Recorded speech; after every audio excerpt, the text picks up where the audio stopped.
Okay,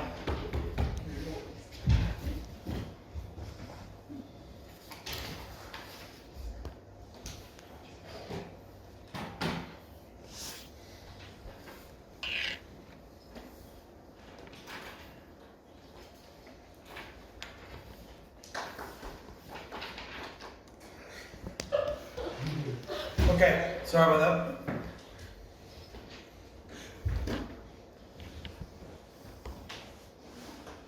Are we good? Yeah. In this speech I'll do three things. Firstly, I'll give you some setup of who the actor is and Israeli politics. Then I'll explain why these negotiations will be successful and therefore beneficial. Then I'll explain why even if these negotiations fail, they'll still be the centre of life better off. Firstly, onto who these actors are. We think these actors are obviously the two main Israeli centre-left parties, which is say Likud and Unity, who control together collectively about 36 out of 120 seats in the Knesset. And the key thing to understand about these parties is that they are a merger of like five. There are two parties who are each a merger of five other left-wing parties, and the left generally in Israel has been out of power for a very long time, and in general is, for the structural reasons I've explained, not very strong within Israel. Those structural reasons are fivefold. The first reason is that the first reason is that Israel has been at peace with all of its neighbours, right? The second reason is the first three reasons are an explanation as to why the record of the Israeli centre-right is very strong and like very popular, very good for you if you're a member of the Israeli middle class. So, one, Israel has peace with all its neighbours, especially countries like Egypt. Two, Israel, the peace process, right, which is associated with the Israeli centre-left, is broadly perceived to have failed, and the way in which Israel controlled the war, like where Israel quells terror within the state is the right-wing method of being very brutal and killing people, not necessarily in my opinion. And finally, obviously, people generally, when terrorist attacks occur, move generally across towards the right. Every terrorist attack that occurred, as during the Second Intifada, where they pushed people to the right. Thirdly, Israeli GDP is like 8 times larger than it was 30 years ago.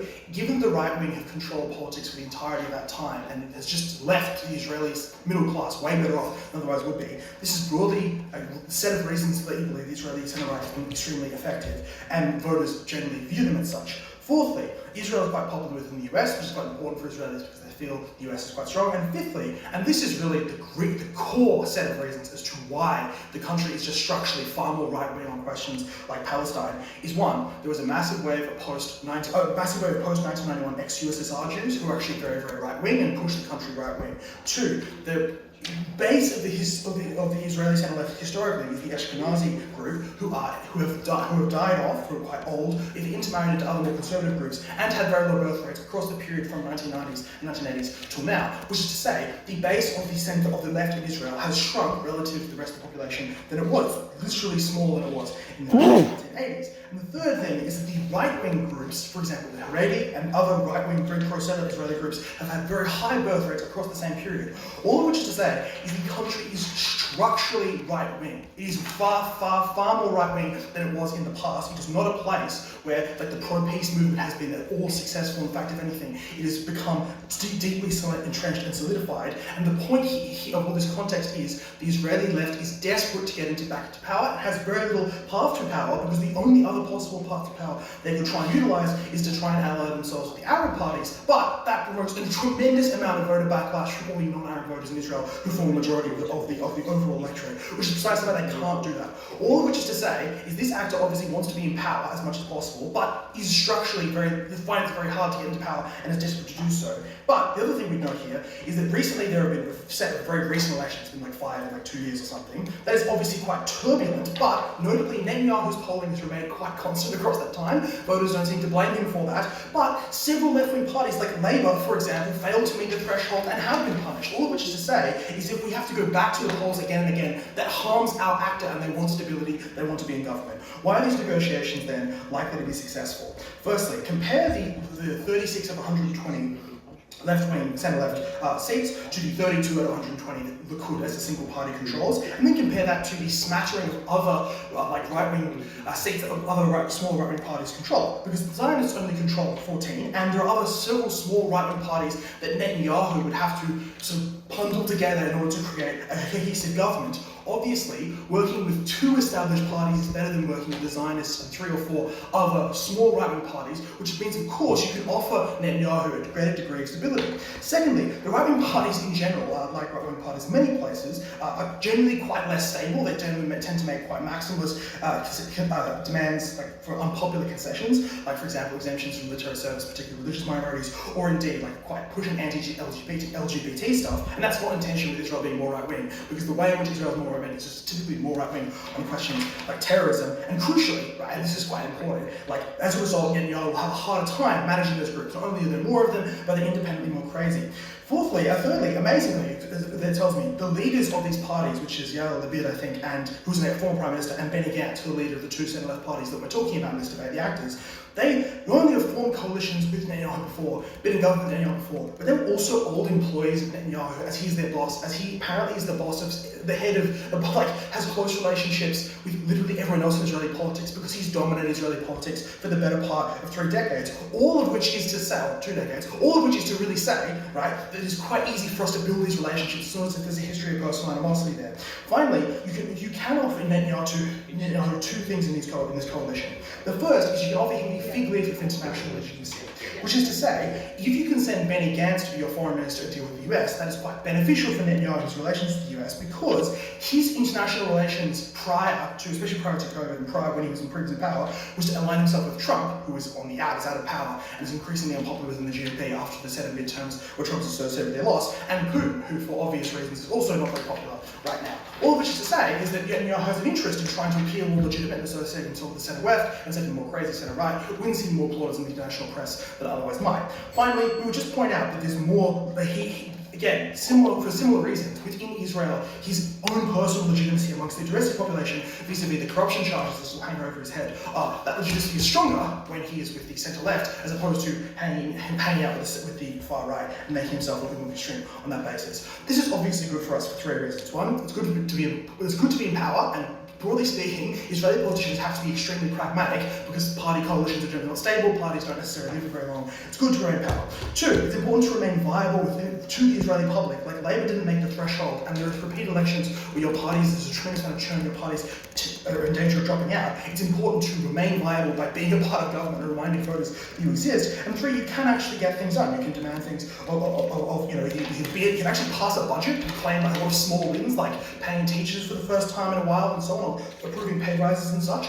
All of which is to say is that you can get a lot done in this government. It's probably broadly beneficial to you. You also stave off the threat of future elections, which potentially harm you. Finally, even if either negotiations fail, this is still good. Firstly, given the context, we just don't have much to lose as this particular actor. They need to get back in power. They're structurally very hard for them to get into power in general. This is a good opportunity. They should take it. And crucially, think about this through the lens of regret. If it is later, imagine some period down the line and this avenue closes, I feel like actors, when they experience regret, often experience a fair bit of pain, which is to say, oh God, why didn't we go for that? That was a great opportunity. We don't want the actor to experience that, which means they think they should at least try for this opportunity now. But 2, it's also good for even the process of negotiations to remind the Israeli public that we are still sailing, we're still involved, all those benefits still apply. 3, you can because Israeli centre-left has often been accused of being quite anti-Netanyahu and unrationally so, you get to counter that narrative by showing how you're doing deals with Netanyahu. But finally, to the extent that these parties actually do care about moderating the Israeli right, being the ones to make the first offer to negotiate with Netanyahu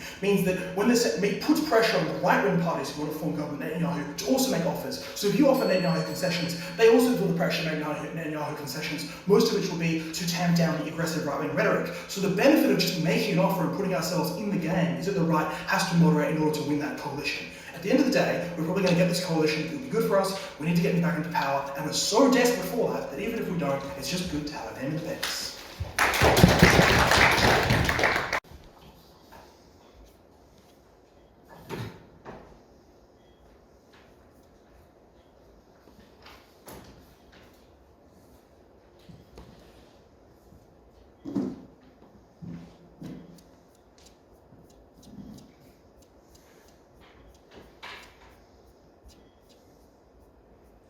I think missing from that speech is an exception that Netanyahu does have 2 options. His team makes an attempt to explain why he would rather be the centre-left. We'll make an attempt to explain why he would prefer the far-right. But the very basic observation you should have at the start of this speech is both are options for this man, and he has an incredible incentive to play them off against each other.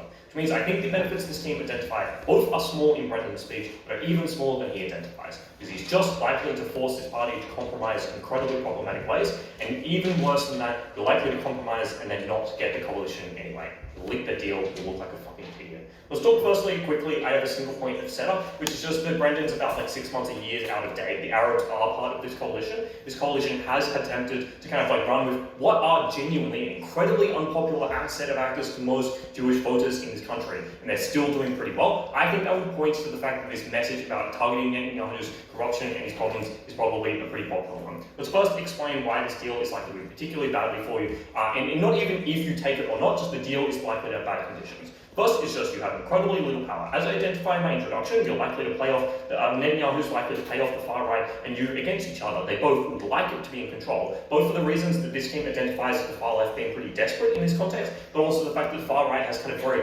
religiously ideological based preferences, which means it has incredibly strong preferences to being in power. That's the idea if they get kind of any of their things achieved, they care far more about that than the kind of like far more kind of like practical policy outcomes that the centre-left cares about, which means they're likely, even if they do have a worse negotiating position, and they definitely do not in this debate, they're far more willing to go into incredibly strong depths for Netanyahu to instead pick him, because they're willing to get a very small benefit that is very useful to them. That means that they're likely to bend over backwards to get the coalition agreement with Netanyahu, just forces you to bend over backwards in the same way. The difference, of course, is bending over backwards and giving Netanyahu what he wants is something that harms you far more in this debate. But Netanyahu probably just does have a preference for taking the far right. Ideologically, they're far more similar to him. They have the same sort of set of agreements on religious views, on settlements, on Palestine, and a two-state solution. They're all a series of things they're ideologically incredibly aligned with. Netanyahu probably doesn't want to have to compromise on those things. He's a strong man, he's known as an ideology, basically, that is that set of incredibly strong men. He wants control of the government. And he does so and he doesn't believe that the government and any other person who might get even minor cabinet positions is one that has the possibility of undermining him. So he does not want that possibility to occur. He's probably pretty risk averse about that.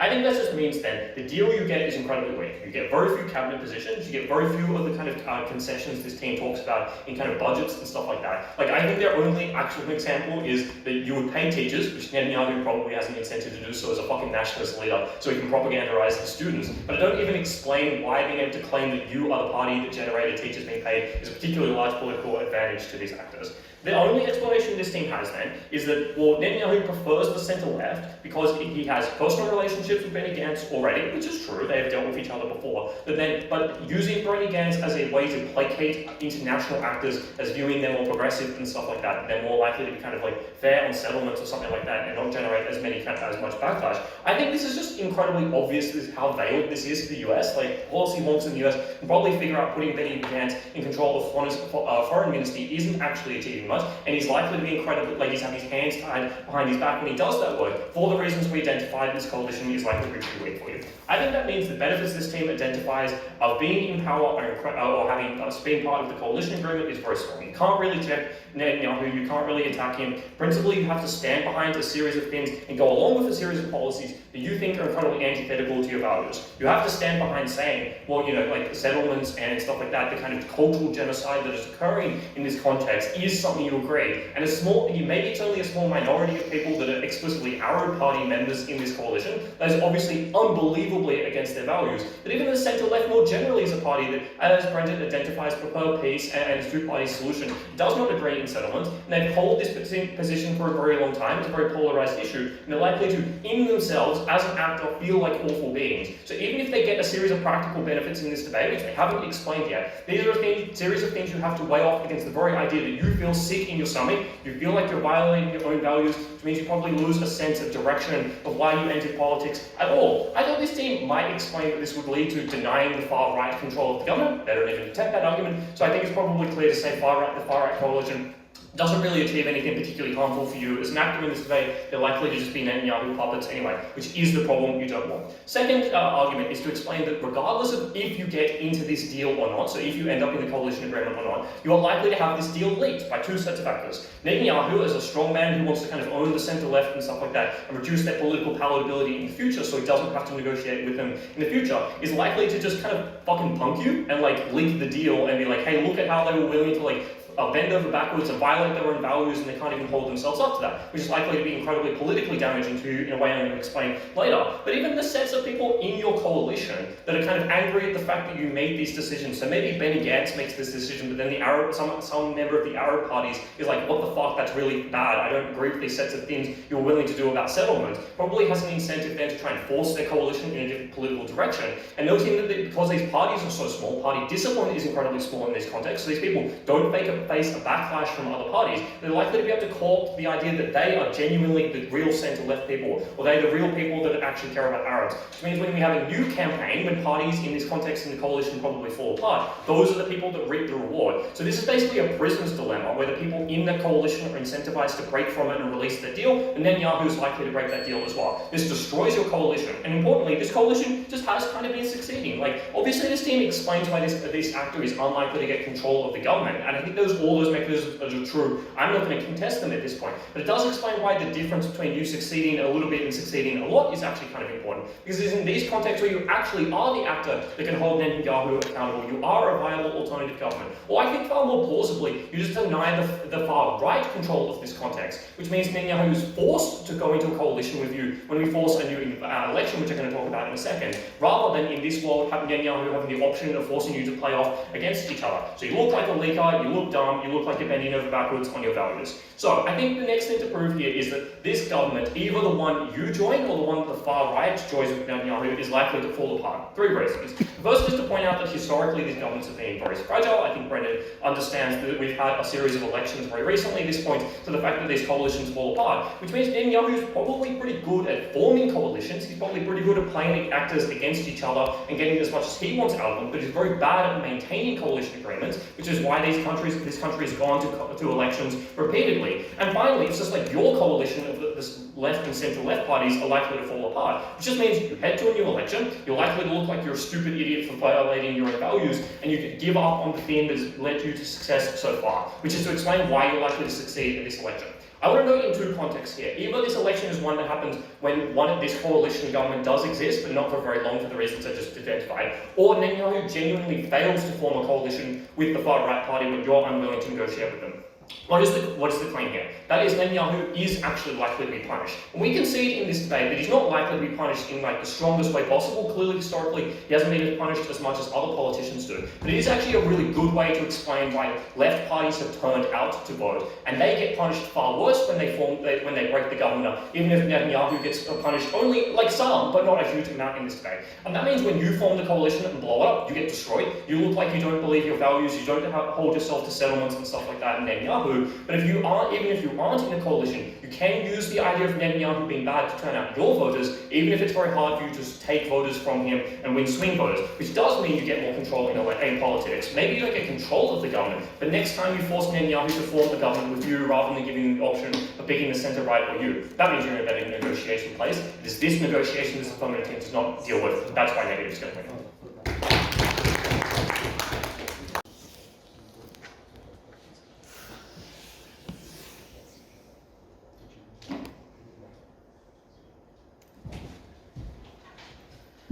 And the centre left was in politics for the past year. They had a coalition of like 8 ragtag parties, including the Arab party, the centre left parties, and a bunch of randoms I couldn't even name. And the reason why they had to constantly go to subsequent elections was because they could not form coalitions. They had power for some time, they fucked it up, and the only consistent thing here was Bibi Netanyahu, who just seemed to cruise along the whole time.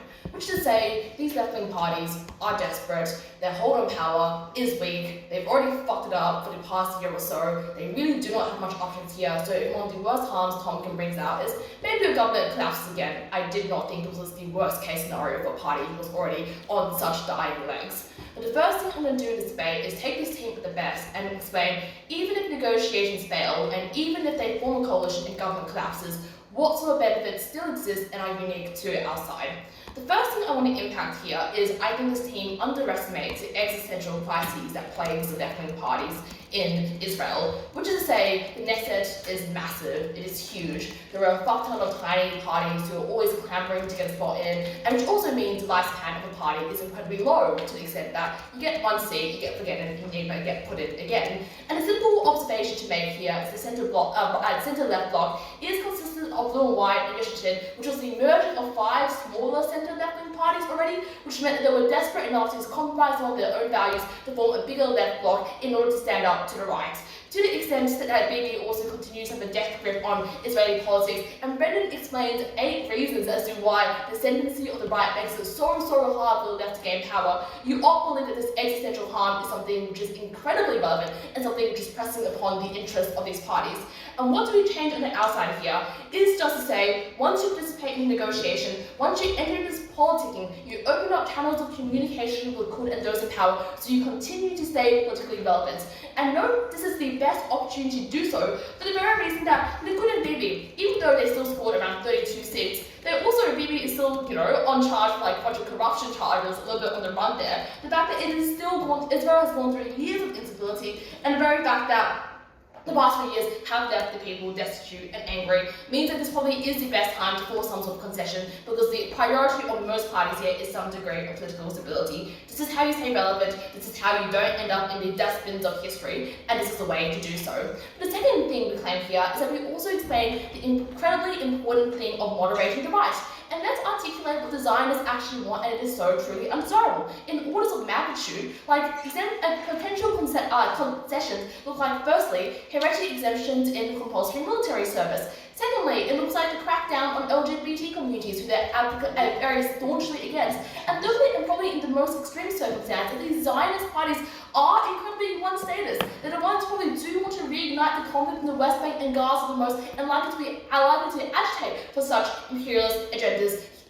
And that was awful. And that because of that, you functionally fail your whole role as a centre party if you let any of this happens. So at the very worst, even if they come to power, at least when Bibi plays these parties off against each other, perhaps you get nothing, but nor do the far right people, and that is a good thing. Because at the end of the day, Bibi might be undesirable, but he isn't as crazy as Zionists on the other side, and that is still preferable in government. That is why you had to compete and you had to open up channels of negotiations. That was okay. Now let's start on our terms, but I still very much believe that negotiations will succeed and we can claim the benefits we want, which is why I'm going to start by articulating why stability is simply the most important thing when it comes to having a piece of leverage. Because their claim is very much, you can't offer them anything. But the thing to take to note here is the composition of the vote allocation, which Brendan explains, is Likud has 32 votes, the centre left-wing bloc together has 38 votes, 36 votes, which therefore means you total up having 68 votes, of which you can claim a far more stable coalition. This is important for 2 reasons. Firstly, it obviously allows both coalitions to pass policy and push forward your agenda when parties are willing to cooperate and engage with each other. But secondly, given the context of instability in the past 3 years, it probably is some degree of a democratic advantage to preserve things like stability. There probably are consequences of not being able to push through the policies in ways which are good. And also to the extent that often because of rationalize that even though Bibi is relatively stable, this is still like his second chance in policies, given that he was deposed once. He still does have corruption charges, which means there is an incentive for him to at least cooperate and at least push forward policies which are unique and good for both sides. That is why it is the most important thing. Note the far right and Zionist parties cannot offer Bibi these options for a few reasons. The first is the empirical fact to note that the Zionists only have 14 seats. 14 plus 32 does not get you to 60, which therefore means the coalition you form must be with a bunch of ragtag other groups. And since you're already allying with Zionists, you're probably also going to be allying with people like the Shahs, who got 11 votes, and those who are also quite radical, and those who are also on the margins. Why is this particularly problematic for things like stability? Which is that, firstly, you have more parties around, which means you juggle more disparate interests. It also means you have to make random concessions not only to designers, but also to another party, which is unlikely to be particularly desirable. But secondly, where instances where things go wrong and people have disagreements within the coalition itself, it also does not give you as much wiggle room, right? Because the coalition, when you're operating against a bloc, yes, there are 8 seats for people like helping us to drop out and no longer want to participate in the Knesset, but you have far less of a margin to do so when your coalition as of different disparate groups, but also the margin of error is far lower there. That is the benefit we can offer you uniquely with the centre left party.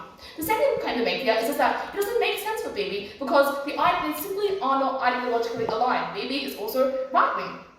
The first thing to note here is that Bibi has moderated over the years, which is say maybe he was right-wing, but he also in 2017 has gotten up and said that he has support for the two-state solution. Note this is very different from the one-state solution of the Zionists. But also secondly, Bibi is operating in a context where there are significant political constraints on the way he operates. For example, he's operating in a world where Biden and Democrats are now in the Senate, which therefore means they're far less sympathetic towards him as compared to when Trump was in power and was able to support pro-Israeli policies. The very fact that he's cozying up to Putin in the years prior when he was still in power is reflecting really badly on him as an individual given the Ukraine war and how things have played out there. It means there are extreme restraints on his ability to really advocate for anything just true, things which the Zionists like to support, which are the oppression of the Palestinians and the continuation of their agenda there, which means that even though he is somewhat disparate, it is just like the context in which he operates in makes it hard for him to do these things. The last thing that they claim here is even the Bibi is supported, you as a left-wing party feel freaking awful because it goes against your own personal values.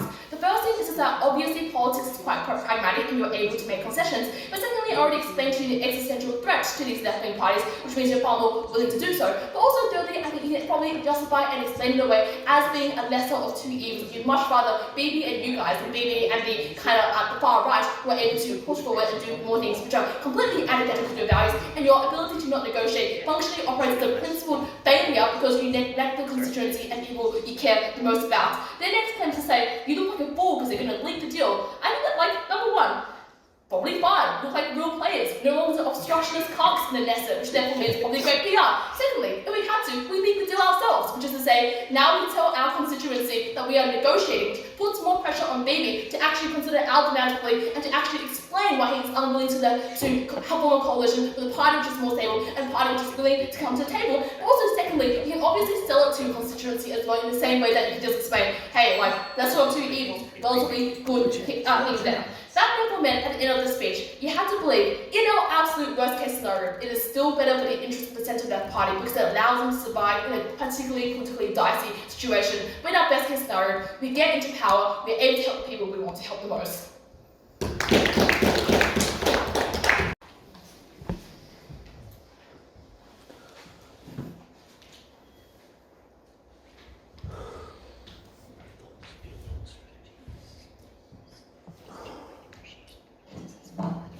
Is the microphone, is that fine?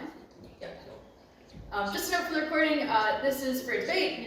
Views are arbitrary, arguments are arbitrary, not necessarily my opinions or the opinions of anybody associated with me in this speech.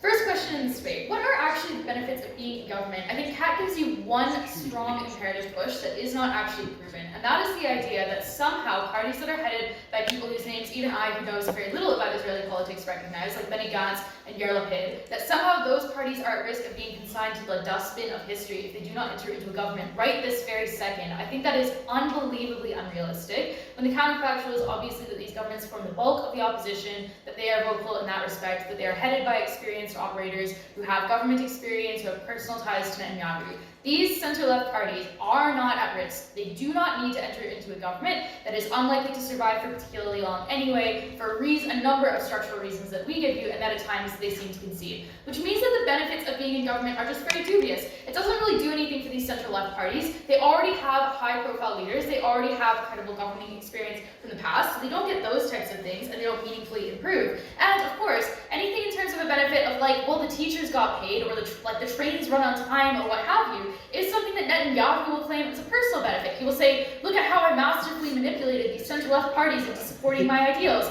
Look at how I'm able to control an incredibly unruly coalition. Because Netanyahu is the most powerful actor in Israeli politics, has the most power, has the most scope to control the spin and the message, and you have very little to do against him, because he can turn against you, discard you, and take on this right-wing Zionist bloc instead, and ally with them. So you have almost no power because you're constantly being played off against that opposition group that seems to be relatively eager to enter into a coalition with Netanyahu, who does largely agree with them on fundamentals of Israeli politics, like continuing to settle, continuing to colonize, continuing to exclude Arabs from governance. Those are the most important issues in this context, which means that there's far greater ideological alignment there, and those parties will always be waiting and always eager to enter that coalition, which means you cannot do very much at all beyond enable him to claim that he's a mastermind and a strategist and a strongman. That is particularly bad in this context. But obviously the final thing to note here is that because of the fact that this negotiation looks like Netanyahu playing you off against the right-wingers who are far more eager to enter into coalition, far more eager to make concessions, far more willing to do whatever and to enable this guy, you cannot achieve much at all in terms of the moderation that Kat is concerned about. And the harms of that right-wing government don't actually seem to be as bad as Kat makes out, because settlements continue either way. That is the red line for Netanyahu. You will not stop them, you will not moderate them. That is the biggest harm in Israeli politics. The problems that they give you don't even sound like problems. So like some of these right-wing parties want exemptions for Orthodox religious communities to not have to do compulsory military service. I don't know. Is that bad?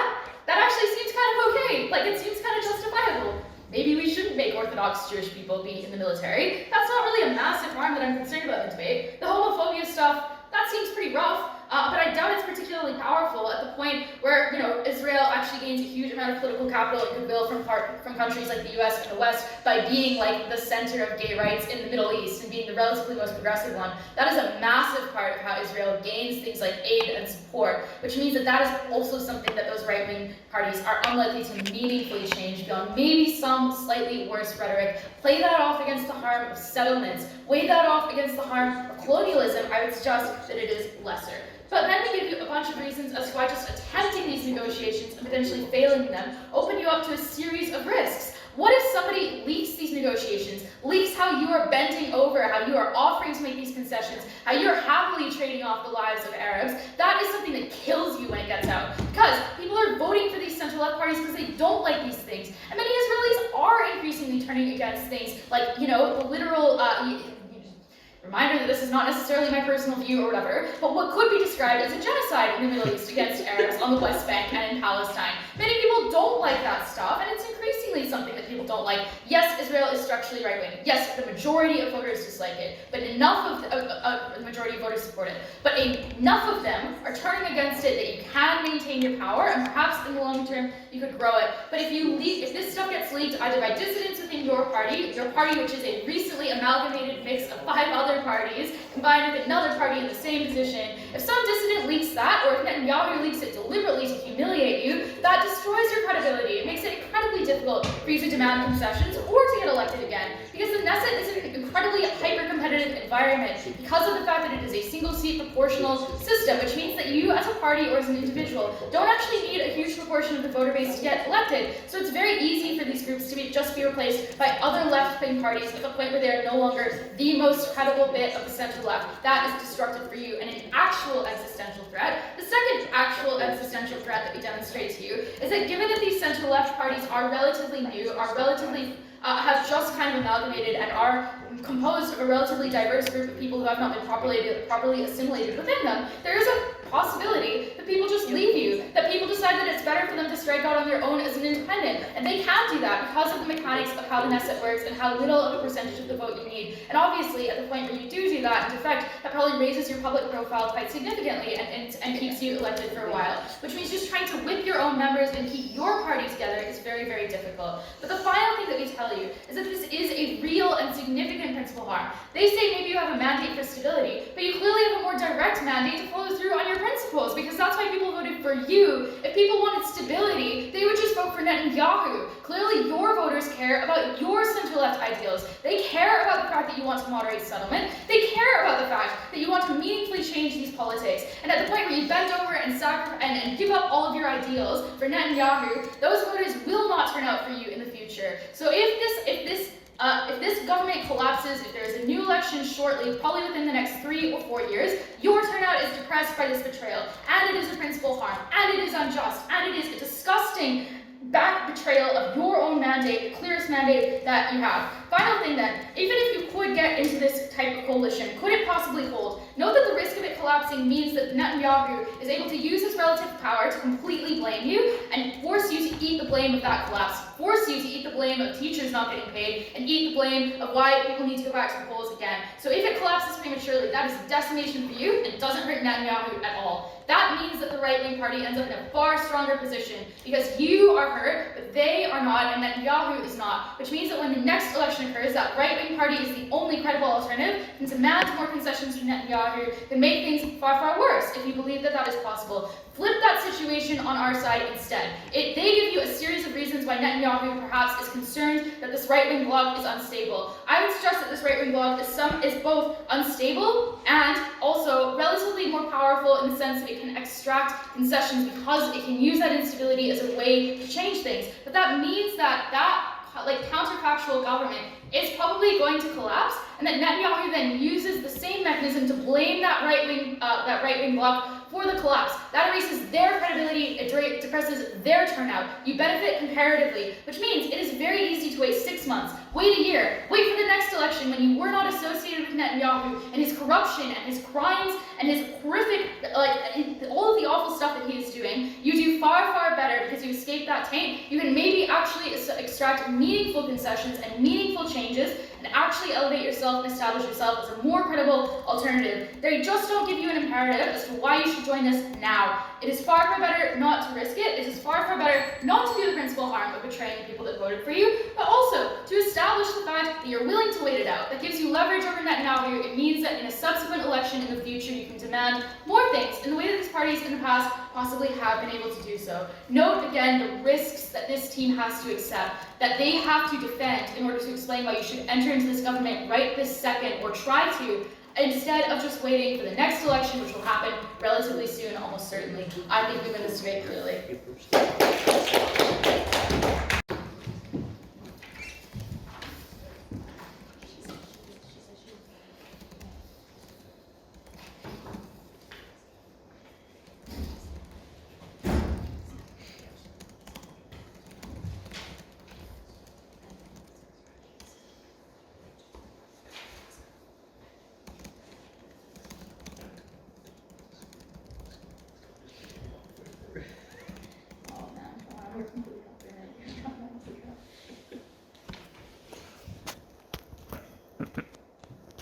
Inside Affirmative, you definitely changed the policy of the Netanyahu government.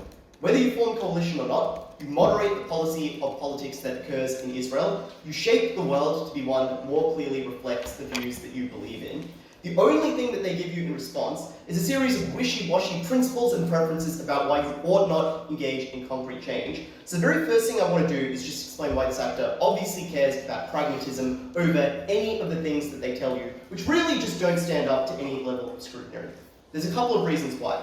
The first thing is just that you're a set of parties that have just constantly taken beatings for the last several decades, right? Like, Netanyahu has been in power for decades, and there's been a 1-year gap where he was not the Prime Minister. You formed a coalition with 8 ragtag parties and led a shambolic government that collapsed in less than a year, and every single party that was involved in it was absolutely demolished at the election in punishment for being part of that government and for forming a coalition with an Arab party. And through all of the scandals and all of the corruption and all of these crises, Likud has somehow stayed the largest party decade after decade. And on top of that, all of these left-wing parties just keep vanishing, right? The current centre-left is a formation of dozens of previous parties that were once dominant parties in Israel. For example, Blue and White, which was itself a merger of 2 very dominant parties, the Blue Party and the White Party, had to merge with Yesh Atid, which was once also one of the most dominant left-wing parties, to form New Hope, and they themselves are in a coalition with this other party,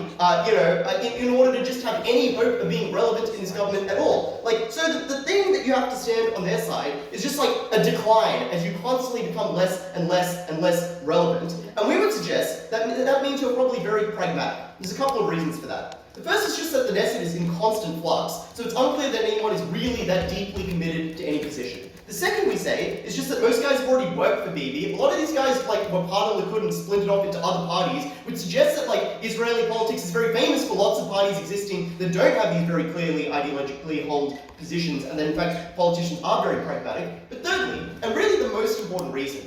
It's just that when you lose decade after decade, you tend to become very pragmatic. And there's lots of examples of this throughout history. For example, the UK Labour Party, which has traditionally been very deeply embedded with the union movement, saw fit to totally abandon that under New Labour with Tony Blair because they just wanted to be in power again. For example, Obama came out against gay marriage and was, relatively anti-immigration in 2008 because he just wanted the Dems to be in power again. Politicians, as actors, always compromise their beliefs when it comes time to win elections, which is why you should absolutely believe that all of these parties would do so here. So, notably, the implications of this are one, you should believe that these actors are relatively short-term focused, not long-term focused, because they really don't know if they'll be around when the next election cycle comes, right? Like, big parties that once dominated Israeli politics, like Labour, have just vanished from the Knesset because the right just keeps winning for all the structural reasons that Brendan tells you. The left has to keep merging just to become relevant. There's so many left-wing parties constantly fighting for position. As Jordyn herself claims is going to occur multiple times in that speech, there's always openings for other parties to come in and other parties are always challenging you for being the left-wing party. So, you're probably not concerned about the next electoral cycle, you're probably not concerned about your principles or your reputation, you're concerned about actually being able to do something now. You're concerned about surviving the next year, not about the next decade, which is exactly why the choice in this debate is between acting, which you absolutely should do, just to avoid regret, just to not go quietly into the good night, rather than embracing a decline that is inevitable on their side, that means you will not be relevant, that means you might not even be around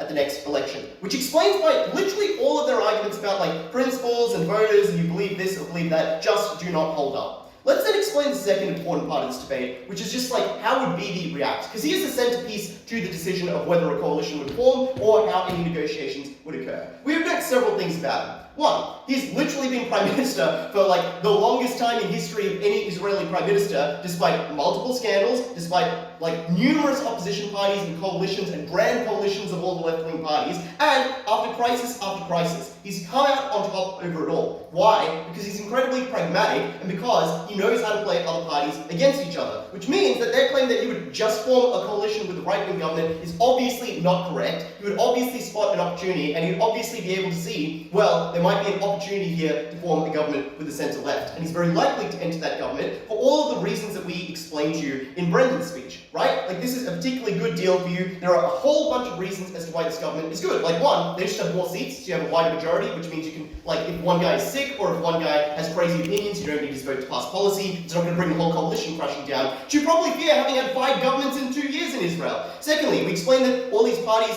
are a lot of them are a lot of the leaders of some of these right-wing parties are criminals and kind of whack jobs who you probably fear might just go off the deep end or do something that brings crisis upon your government. We explain a lot of their policies are deeply unpopular. The only response Jordyn gives is, oh, those seem like bad ideas, we probably wouldn't do them. Well, you don't get to determine that, right? Obviously if you form a coalition with a bunch of parties that believe things Arabs shouldn't have human rights, it's very likely that those kinds of policies might creep into action as a result of forming that coalition. We explained to you that you're very likely to take very seriously the option of a stable government that has only 2 other parties in it, that have experienced operatives that you've worked with before, that you know is very unlikely to fall apart, that you know is not going to invite scandal upon you, that you know is not going to force you into a 6th election in 2 years, and that you know you can work with, and that you can engage in a whole bunch of benefits from. Their only response to this claim of you getting positions in the Justice Ministry, of you getting positions in the Foreign Affairs Ministry, and you getting to change all sorts of policy, and you getting to moderate the progress of annexation, etc., is just to say, well, it probably won't last for very long, but we explain that this is likely to be a very stable coalition, because there's only 3 parties involved, they're all experienced, they're all grown-ups, and they can probably all hash it out. There are only examples of coalitions being unstable are a previous set of coalitions involving very large numbers of left-wing parties, or 2, the fact that coalitions were not formed after 3 of the previous elections,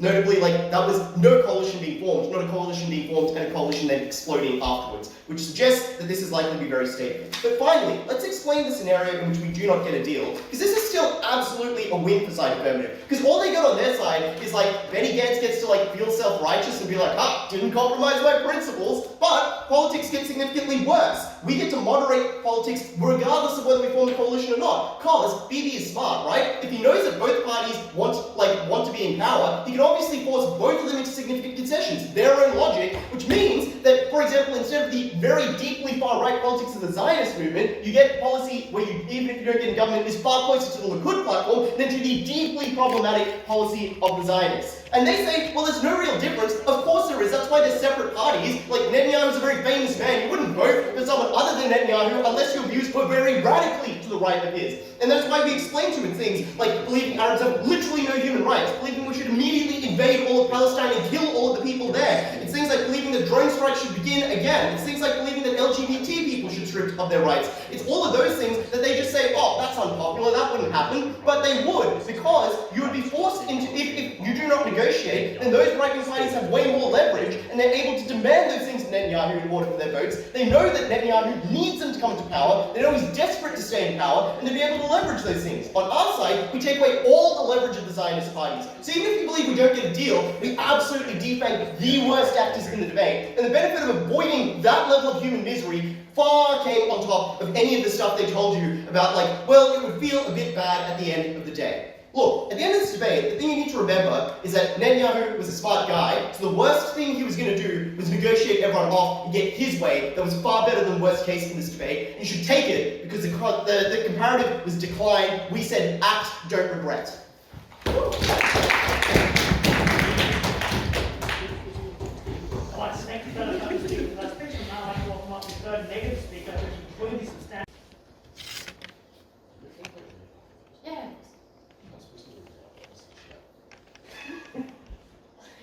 I probably won't actually shout, but I just didn't want it to be like a thing that made people uncomfortable.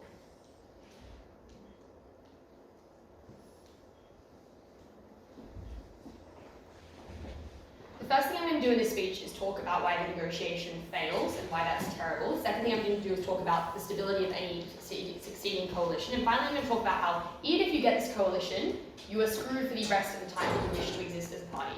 Firstly, in terms of why negotiations are going to fail. They explain down the bench the structural desperation of the left, but the fact that the right is relatively well off and Netanyahu is relatively popular. That should presumably tell you that you, as the left, have very little negotiating power. So note immediately that any benefit they seek to claim from these negotiations being successful is likely to be very, very marginal. Probably not even things like judicial appointments, but probably things that are much, much smaller than that, because ultimately to get into government here, and if you believe any of that characterization, you ultimately have to give up a lot. Secondly, what type of deal are you actually going to be making here, right? I think the first thing to note here is that you're not a particularly good partner for Netanyahu in the first place, right? They tell you that the left is already very disparate, like you have 5 parties that have merged into 2. Presumably that should tell you then that they have lots of different interests, and that means that they're not particularly good partners for Netanyahu's party to enter into. The second thing to tell you though is that they are much ideologically less similar, right? So where instead of being able to engage in a coalition with groups that are perhaps far closer, you have to give up much, much more as the left-wing parties here in order to get into government in the first place. But the third thing I would say is you don't even have much leverage in terms of you being like, close to the US government as they try to push previously in the debate. In that the US government probably has to stick to Israel in either world. The Republicans are probably going to control the House at the end of the midterms. And at that point, Israel is so securitized in US discourse and in evangelicals and just, in all of the things that the US wants to do, it's probably going to be symmetric either way. I think it's really important to note that if you succeed, though, you're likely going to be bending. That's to prove that the negotiations are likely to fail, right? You're very, very far apart ideologically, you're disparate parties in themselves, and you don't have much leverage there. But even if you succeed, as I pointed out before, you're likely to be bending over backwards, which means that you don't actually prove any of the things that they say that you claim to. Importantly, you don't actually get any of the things that you kind of stake your leftism on. You don't stop settlements from continuing to be built in Israel, right? Which means that you just mean that you get very, very meaningless changes, and the changes that you do get are perhaps particularly unsexy politically, right? They're not big wins that you can report on to gain more people and to gain more support and to encourage turnout. They're very, very minor things that tell people that you've been a failure in government, as I'll talk about more later. And as I'll explain later as well, you lose future capacity by trading off basically zero gain. I also want to note here at the end of this, right? These are all concessions the left wing has to make. They tell you that the right wing and the Zionists are much, much smaller than the left wing coalitions in this sense, even half the size. So presumably, and as they kind of agree, the left wing has to concede a lot. The right wing has to concede even more if they want to get into coalition with Netanyahu. And what that essentially means is they're going to be very, very undangerous here. So you can trade off 6 months to a year or however long of this coalition government that ultimately is going to be very, very little, small in difference between the government that you would ultimately form, and you're going to do that and you're going to have much better position politically for the future. Okay, secondly, talking about the stability of any coalition that you actually do form, because I think this is really important. The argument, if you don't buy the argument about the violation of values on principle, buy that at least one person in this merger of 5 parties in the left who are incredibly disparate again probably does feel pretty shitty about their values being ignored or ultimately overcome by being in this coalition. And that kind of means they have an incentive to blow up this coalition in order to make sure that it doesn't work out. And notably, again, you are the relatively small and less politically powerful group in this coalition, which means even in the best case scenario of you succeeding, you're likely to have a coalition that is incredibly unstable, and if it does fail, that is going to be something that is weaponized against you by the much more powerful right. If you believe in existential threats, a failure of this coalition is much more existentially threatening than the current situation, which is mergers of left-wing parties every couple of years while the politicians ultimately remain the same and have similar amounts of power as before. I think ultimately this means you get a mitigation of any of their benefits, right? Maybe in their best case scenario this coalition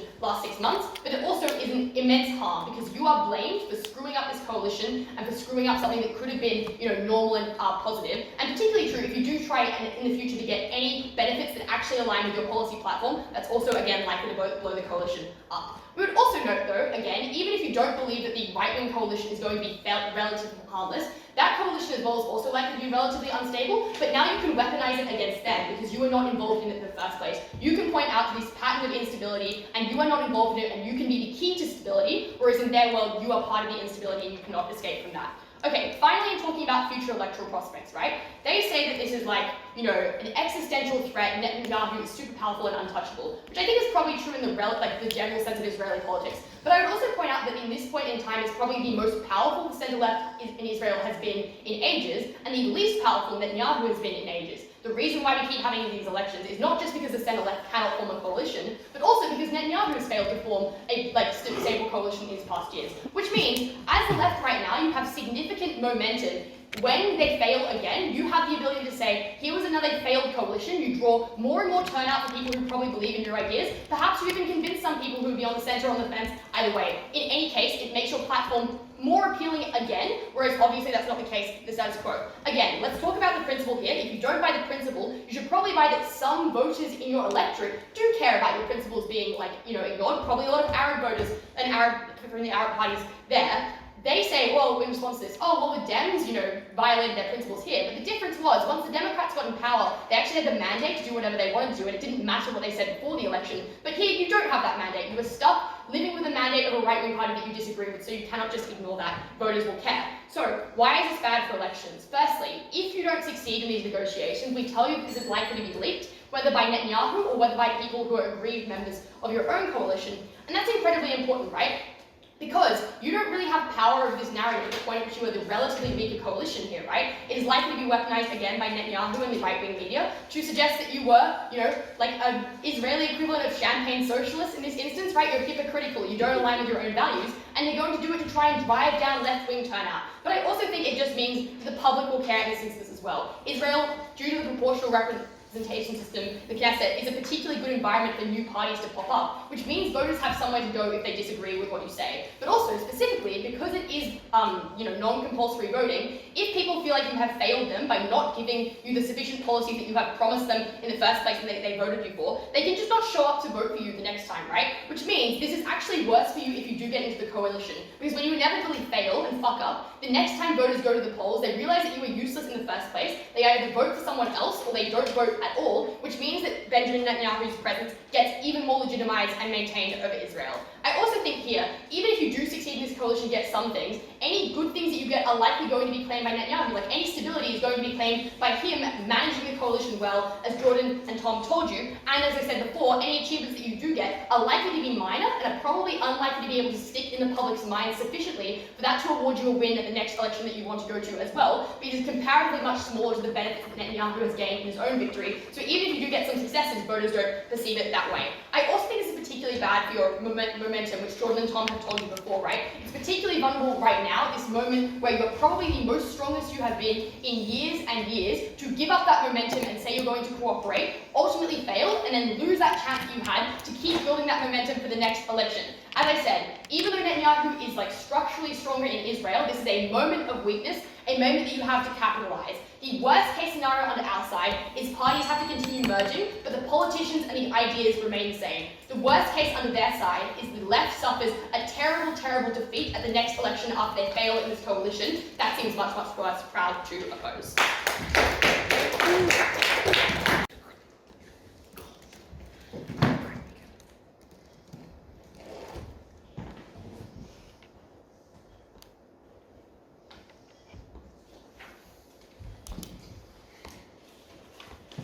team has to prove a very powerful imperative in the debate to explain why this is the best that things are getting for you and you should take this deal, instead of just waiting for the next election, which is going to be in 6 months or in a year, where the alternative coalition that you can force Netanyahu into taking with the right-wing Zionists will collapse and will destroy the right-wing Zionists as a result. That imperative in this debate hasn't been met. Starting with what we agree with on political change, they say Likud indestructible, we agree. They say you're pragmatic, you care about enacting your principles, we agree. But this team fails to actually concretize what the pathway is to enacting those principles on their side anyway. They use words like moderation. They say, oh, well, you're not homophobic, which is, I guess, kind of cool. But beyond that, they don't really explain what it is, the benefit that they are actually going to achieve here. They don't concretize anything beyond talking about maybe you can get ministries, but you probably can't do anything with those ministries. Because as long as the right-wing Zionists stand with the power that they have right now as a credible alternative coalition,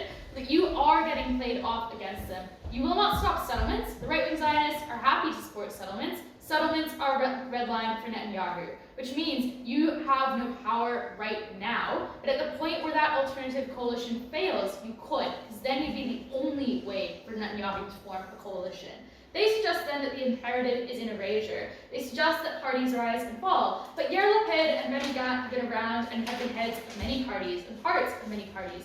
They are not going to get erased anytime. Maybe their parties will decline, probably not within the next year or the next 6 months. That's probably a harm for the next 5 or 10 years to be worried about. But in the immediate short term, the politicians are not at risk, and neither is this party, which would be the opposition and has a meaningful grasp of power right now. It's not just going to disappear at the next elections. But if you do think disappearance is a risk, I'd suggest the bigger risk to you is that your negotiations fail as we tell you down the line. They get leaked by a dissident within your own party or by Netanyahu to humiliate you. And at that point, that is when maybe the actual personal reputations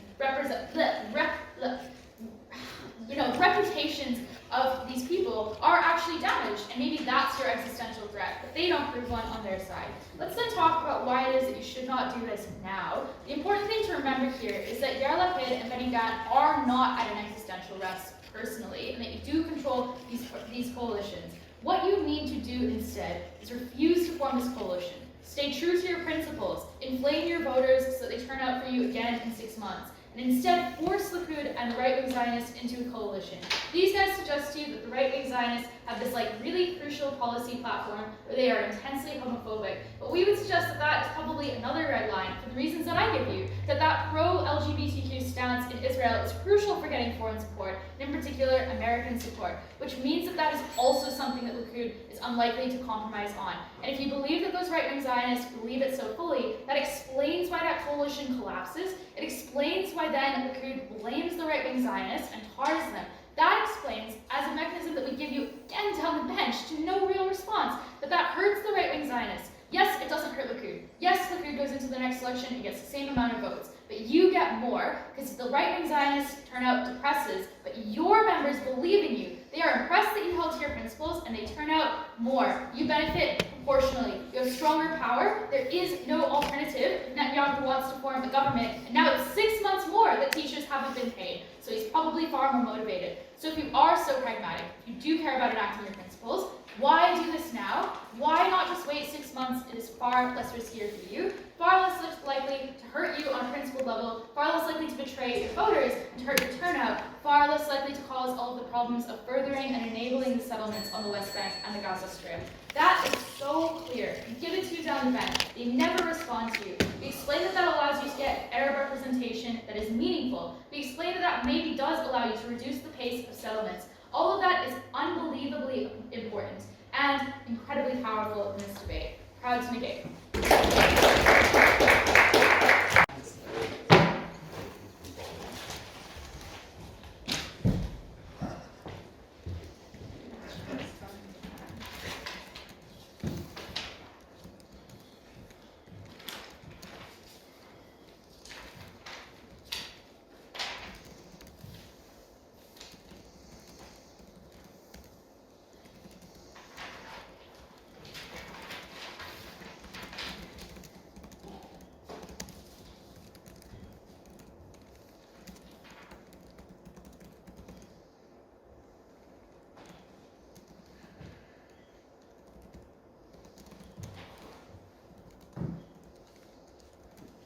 Can I go?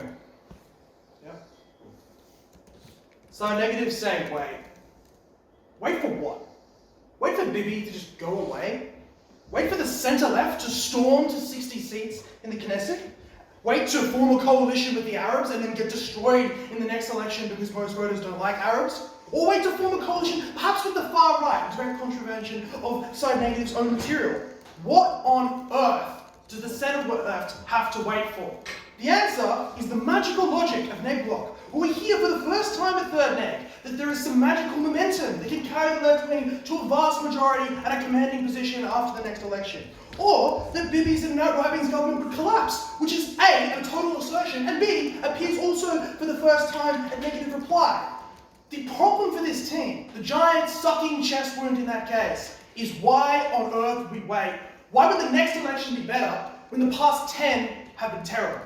That is the problem with that team's case. What does Side Affirmative tell you?